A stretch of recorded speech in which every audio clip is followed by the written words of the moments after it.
So என்னோட presentation என்ன அப்படின்னா நேஷனல் ஸ்டார்ட்அப் டே.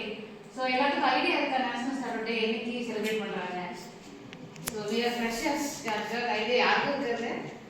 இது ஜான் 16 வந்து நேஷனல் ஸ்டார்ட்அப் டே வந்து செலிப்ரேட் பண்ணுறாங்க. இந்த நேஷனல் ஸ்டார்ட்அப் டே வந்து எதுக்காக செலிப்ரேட் பண்ணுறாங்கன்னு தெரியுமா? ஒருத்தருக்கும் ஒரு ஐடியா இருக்கும். அந்த ஐடியா பேஸ் பண்ணி அவங்க நம்ம ப்ராஜெக்ட்ஸே எக்ஸாம்பிள் எடுத்துக்கிறாங்க. ஒருத்தருக்கு ஒரு ஐடியா. ஒரிஜினலாக ப்ராஜெக்ட்ஸ் என்ன மாதிரி இருக்கணும்னா கரெக்டாக அதை பெர்ஃபார்ம் பண்ணுவாங்க. கரெக்டாக இருக்கணும், எந்த மாதிரி அவங்க ஒர்க் ஃப்ளோ எப்படி இருக்கணும், அது கரெக்டாக அந்த ஃப்ளோ படி இருக்கும் இல்லையா? அவங்க ஐடியாவை ஆக்டிவாக நேச்சுரலாக இருக்க மாதிரி அவங்க ப்ரெசென்ட் பண்ணுவாங்க. அதுதான் வந்து நம்ம நேஷனல் ஸ்டார்ட்அப் டேல இருக்குது. அடுத்த ஸ்லைடில்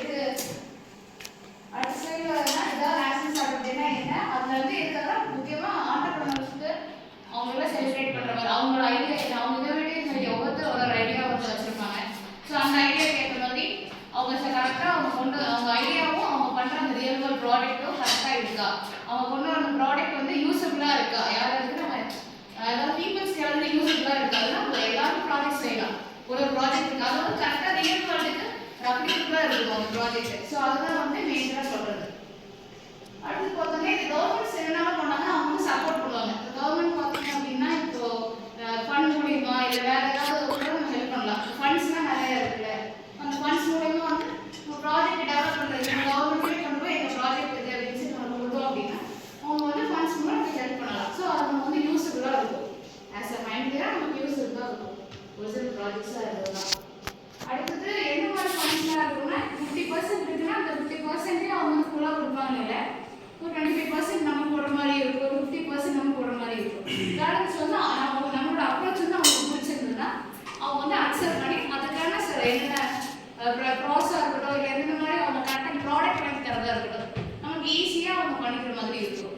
சரியா? அது நம்ம எக்ஸாம்பிள் இப்போ ஒரு ப்ராடக்டே எடுத்துக்கோ, ஒரு ஆண்டர்பிரினர்ஷிப்பாக இருக்கணும் அப்படின்னா ஒரு கம்பெனியே எடுத்துக்கிட்டிங்கன்னா அப்போ சாஃப்ட்வேர்ஸ் எல்லாம் நிறைய இருக்குது. ஸோ சாஃப்ட்வேர் டெவலப்பர் ஆகணும் அப்படின்னா எந்த மாதிரியான நம்ம டூல் இருக்கணும். இப்போ நிறைய டூல்ஸ்லாம் இருக்குது, நம்ம ப்ராஜெக்டே பண்ணுவோம், நிறைய டூல்ஸ் இருக்குது.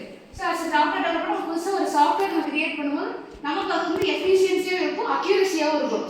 ஸோ ஈஸியாக இருக்கும். ஆப்டிமைஸ்டாக கோட் போட்டோம்னா நமக்கு வந்து சொல்யூஷன் கொடுக்குற மாதிரி இருக்கணும். கரெக்டானதாக நம்ம எக்ஸ்பெக்ட் பண்ணுறது கரெக்டாக அது கொடுக்குற மாதிரி இருந்துச்சுன்னா நமக்கு அதுக்கு பிடிச்சிருந்தாங்க.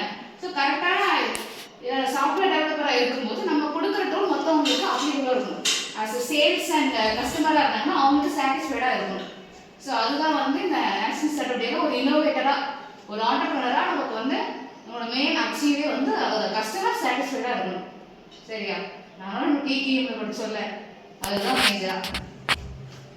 வேற ஏதாவது டவுட்டு ஏதாவது இருக்கா?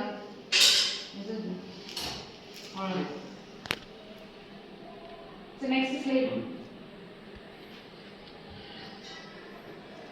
ஸோ நேஷனல் ஸ்டார்ட்அப் டே எதுக்காக கொண்டு வரும், ஏன் வந்து நேஷனல் ஸ்டார்ட்அப் முக்கியம் அப்படின்னு சொன்னால் ஒரு இன்னோவேட்டர்ஸும் ஒருத்தருக்கு வந்து ஒரு ஆண்டர்பிரினராக இருந்தாங்கன்னா அவங்க கரெக்டாக அவங்க ப்ராடக்ட்டை வந்து டெலிவர் பண்ணணும். கரெக்டான கஸ்டமர் கிளைண்ட்ஸே இருக்காங்க, கவர்மெண்ட் ஆஃபீஸ் ஸ்டாஃப்ஸே இருக்காங்கன்னா நம்ம போய் கரெக்டாக டாக்குமெண்டேஷன் வைக்கணும். நம்ம ப்ராஜெக்டே பண்ணுறோம்னா நம்ம டாக்குமெண்ட் ரிப்போர்ட் ரெடி பண்ணுறோம்ல, அந்த ரிப்போர்ட்டில் நம்ம என்ன வைக்கிறோம், நம்மளோட எஃபிஷியன்சி எதுக்கூட அது பண்ணியிருப்பாங்க, அப்படி பண்ணாமே இவங்களுக்கு பண்ணியிருக்காங்க என்னோட ப்ராடக்ட் வந்து அதை விட கொஞ்சம் எவ்வளோ அக்யூரஸியாக இருக்கும், 100% எஃபெக்டிவாக இருக்கும். அவங்களுக்கு கரெக்டாக அந்த கஸ்டமருக்கு நான் சாட்டிஸ்ஃபை பண்ணுறேன், டெலிவர் பண்ணுறேன். அவங்களோட ரெக்யர்மெண்ட் என்னன்னு நான் கேதர் பண்ணி கரெக்டாக நான் போய் அவங்களுக்கு டெலிவர் பண்ணும்போது அவங்க ஒரு என்ன சொல்கிற ஒரு அக்யூரஸி கிடைக்குது.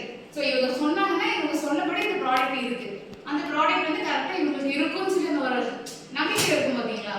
அதுதான் வந்து மேஜர் திங். ஒரு ஆண்டர்பிரினராக இருந்தாங்கன்னா அவங்க கொடுக்குற அந்த ப்ராடக்ட் டெலிவராக இருக்கும், அவங்களுக்கு சாட்டிஸ்ஃபைடாகவும் இருக்கும். அதுதான் மேஜர் திங். அந்த நெக்ஸ்ட் இதில் பார்த்தோம்னா இது வந்து எக்கனாமிக்காக நமக்கு வந்து ஒரு க்ரோத் தேவை. ஸோ இப்போ இருக்கிற ப்ராடக்ட் இன்னோவேட்டர்ஸ் எப்படின்னா எக்கனாமிக் க்ரோத் எப்படி நம்ம வந்து அதிகப்படுத்துறது, ஹை பண்ணுறது. நமக்கு வந்து இது அவங்க ஸ்பெண்ட் பண்ணுற அமௌண்ட் வந்து கம்மியாக இருக்கணும், பட் எனக்கு கிடைக்கிறது வந்து பலன் வந்து அதிகமாக இருக்கணும்னு சொல்லி நிறைய எக்ஸ்பெக்ட் பண்ணுவோம். நம்மளே வந்து எக்ஸ்பெக்ட் பண்ணுவோம், எனக்கு கம்மியாக செலவு பண்ணுவேன் ஆனால் எனக்கு வந்து க்ரோத் இருக்கணும், குவாலிட்டியும் இருக்கணும், அந்த சேம் டைம் குவான்டிட்டியும் இருக்கணும்னு சொல்லி சொல்லுவோம் இல்லையா? ப்ராடக்ட்டுக்கு ஏற்ற குவாலிட்டி இருக்கணும், கரெக்டான ப்ராடக்ட்ஸ் நம்ம டெலிவர் பண்ணணும். அந்த ப்ராடக்ட் வந்து மற்றவங்களுக்கு யூஸ்ஃபுல்லாக இருக்கா, இல்லை அவனுக்கு ஏற்கனவே இருக்கிறதுக்கு மேலே இனி நான் எக்ஸ்ட்ரா கொடுக்குறேன்னா அதை பொறுத்து தான் இருக்குது. இப்போ ஒருத்தர் ரெக்யர்மெண்ட் ஒரு மாதிரி இருக்கும். ஒரு ப்ராடக்டே இப்போ ஒரு பைக்கே எடுத்துட்டோம்னா எனக்கு வந்து இவ்வளோ ஸ்பீடு வேணும், எனக்கு இப்படி இருக்கணும், பெட்ரோல்ஸ் எல்லாம் இருக்குது, அதை நான் டிபெண்ட் பண்ணி இருக்கணும். அந்த பெட்ரோல் வந்து கரெக்டாக அவனுக்கு வந்து இப்போ இவ்வளோ தூரம் ஃபாஸ்ட்டாக போகுது, எனக்கு மைலேஜ் தரணும், மைலேஜ்னா எனக்கு கரெக்டான மைலேஜ் தரணும். இப்போ நார்மலாக ஒரு டிவி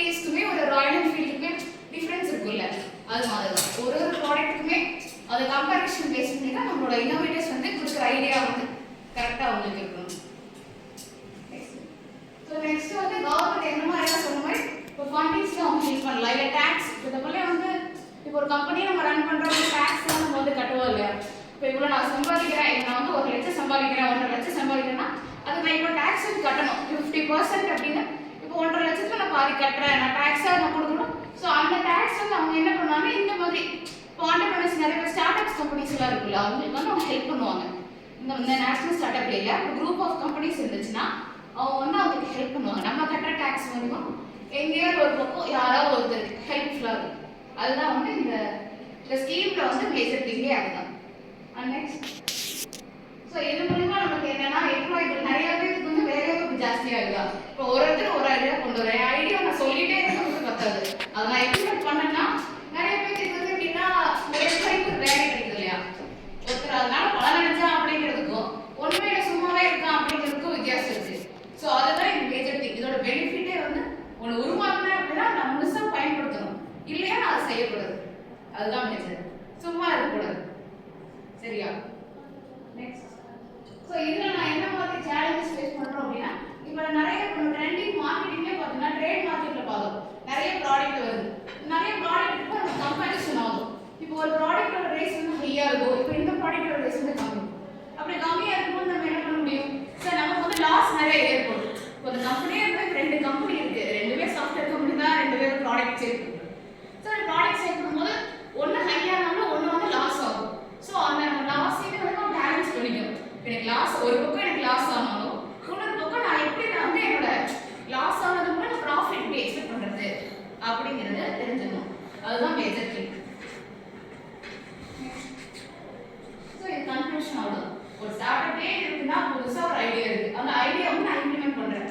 நான் இம்ப்ளிமெண்ட் பண்ணுறவங்க 4 பேர் நல்லா இருக்கா, 4 பேருக்கு யூஸ்ஃபுல்லாக இருக்குது அப்படிங்கிறது தான் இதோட கான்செப்ட். ஸோ அவ்வளோதான்.